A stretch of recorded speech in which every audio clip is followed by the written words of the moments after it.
Hello, ఎవరైనా head phones పెట్టుకొని వింటుంటే వినకపోవడమే మంచిది. ఎందుకంటే ఇది కథ కాదు, హైదరాబాద్లో జరిగిన ఒక యథార్థ ఘటన. Hyderabad IT city, night life. కానీ ఈ వెలుగుల మధ్య ఒక హోటల్ ఉంది. పగలైతే నార్మల్గా ఉంటుంది, రాత్రి మాత్రం ఎవ్వరూ అక్కడ ఒంటరిగా ఉండాలనుకోరు. ఆ హోటల్ 2000 సంవత్సరంలో ఒక పాత భవనాన్ని రెనోవేట్ చేసి నిర్మించారు. ముందు ఇది ఒక లాడ్జ్, ఆ తర్వాత స్టాఫ్ క్వార్టర్స్, లాస్ట్కు ఇది ఒక హోటల్ అయింది. స్లోగా ఆ ఏరియా బాగా అభివృద్ధి చెందడంతో హోటల్ బిజీ అయిపోయింది.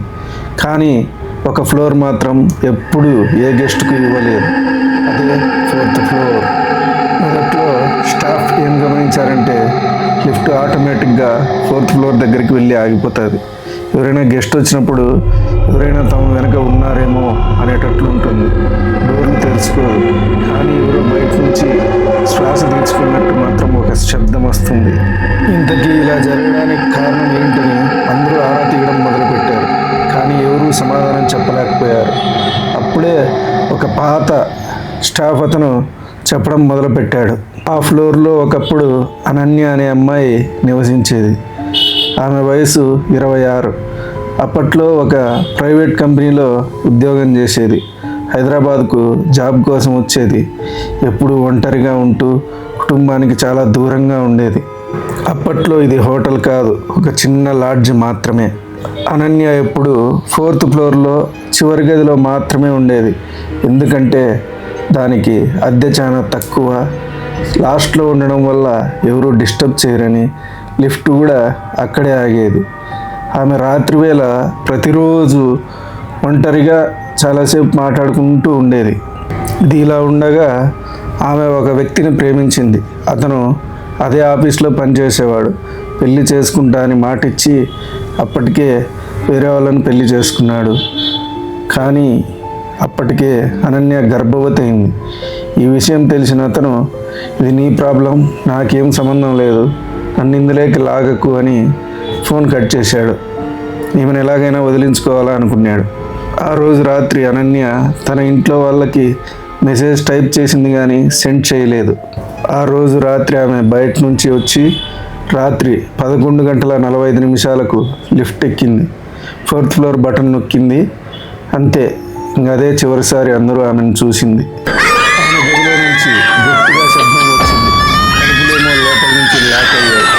ఉదయం డోర్ తెరిచి చూస్తే ఆమె ఫ్యాన్కు వేలాడుతూ చనిపోయింది.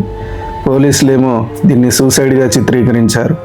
కానీ అక్కడ గమనిస్తే 2 కాఫీ కప్పులు, బాత్రూమ్ కూడా చాలా ఎవరో అప్పుడే వాడినట్లు అనిపిస్తుంది.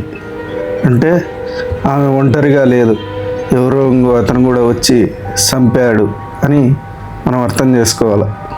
ఇప్పటికీ ఆమె ఆత్మ అతన్ని చంపడం కోసం ఎదురు చూస్తూ ఉంది. అందువల్లనే రోజు లిఫ్ట్ 4th ఫ్లోర్లో ఆగిపోతూ ఉంటుంది. లిఫ్ట్ ఆటోమేటిక్గా 4th ఫ్లోర్లోనే ఆగడం, ఎవరో మన వెనకనే ఉండి మనల్ని గమనిస్తున్నట్లు ఇలా చాలామందికి అనుభవాలు ఎదురయ్యాయి.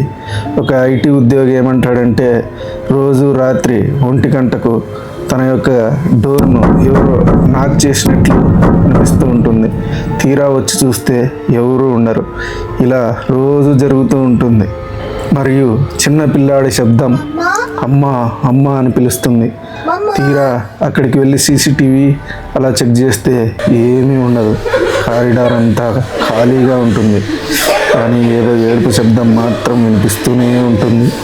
నైట్ షిఫ్ట్ చేసే వాళ్ళకి మాత్రం రోజు 4th ఫ్లోర్లో ఆటోమేటిక్గా లైట్లు ఆఫ్ ఆన్ అవుతూనే ఉంటాయి. ఎవరో lift call bell 4th floor నుంచి కొట్టినట్టు వస్తూనే ఉంటాయి.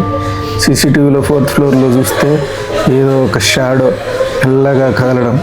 అంతే, ఆ రోజు నుంచి సెక్యూరిటీ జాబ్ వదిలేశాడు.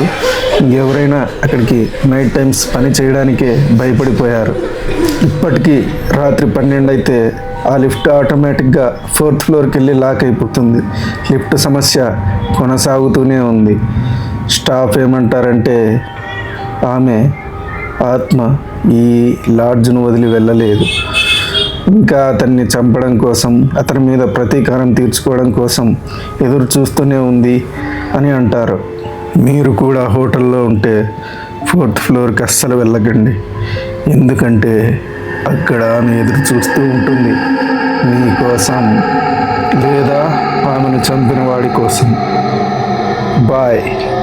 ఈ వీడియో మీకు నచ్చినట్లయితే లైక్, షేర్, సబ్స్క్రైబ్ చేయండి. ఇది నిజంగా జరిగిన కథ. ఇలాంటి మరెన్నో కథల కోసం లైక్ చేయండి. Thank you. బాయ్.